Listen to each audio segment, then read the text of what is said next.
Akivaizdu, kad tai buvo tikrai žiedas, kuris buvo įteiktas arba buvo nešiojamas, reiškia, neeilinės asmenybės. Kitas paklausus sakytų, kad yra svarbesnių dalykų Klaipėdų iš tą žiedą. Bet tai yra dalis Klaipėdos istorijos, užtat galbūt jis ir geriau ir matomas, užtat ir tapo kultūros magistro žiedų prototipu.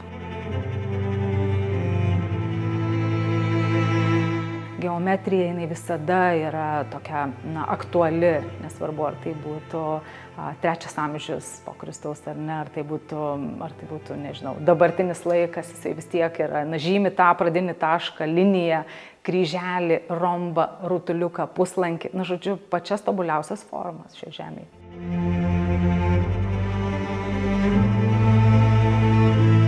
Buvau sužavėta ir netgi negalėjau patikėti, kad tokie eksponatai gali būti čia Klaipėdoje, nes tai išties unikalus dalykas. Ir sukurdamas nenuskubėsi ir iš tikrųjų dėvėdamas tu, manau, jauti tą vertę šilko, glotnų, lytėjimąsi prie kūno ir, tai yra meno kūrinys.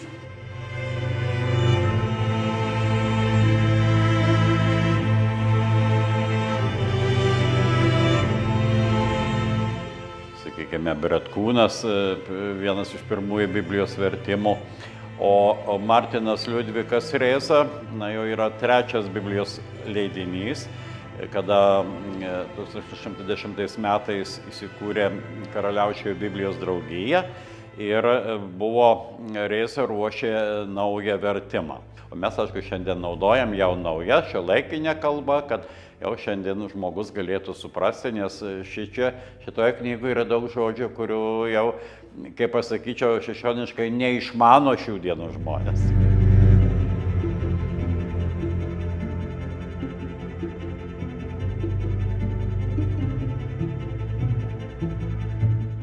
Bet tik buvo problema, kad pavadinti negalima. Buvo Martynas Mažvydas. Tai taip gražiai gavosi interpretacija Mažvydo tema. Žiūrovas atpažįsta detalės, bet jos žvėriškai apibendrintas. Man atrodo, čia pasąmonė kažkaip turbūt buvo jau ta informacija. Buvo laikas, vieta, medžiaga ir reikėjo tą dainą sudainuoti.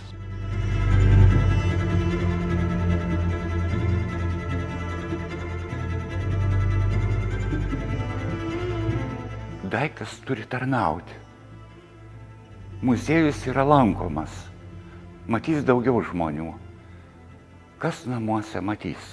Tai yra mano močiutės, kurią vadinam omama, stalo drobulė. Jinai buvo ištraukiama daugiausia šeštadienio vakare ir sekmadienį jinai jau suvyniojama, sulankuojama, kaip sakydavo, ir žodžiu padedama. Ir tai dar ne kiekvieną sekmadienį.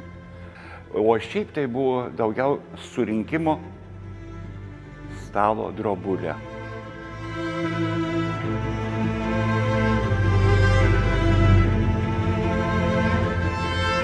Kaip dailininkas su dailininku aš pas jį ateidavau, o ką jis čia surinko, tai visų pirma, kas čia buvo, jis man pasakojo, kaip jis vežė sunkvežimiais iš kapų, vežė į metalo laužą tos kryžius. O jisai sakė, pirko arielką, davė vairuotojams, vairuotojai su tais buvo tokie zylai didelės mašinos. Ir vežė ne į Sąvartyną, o čia.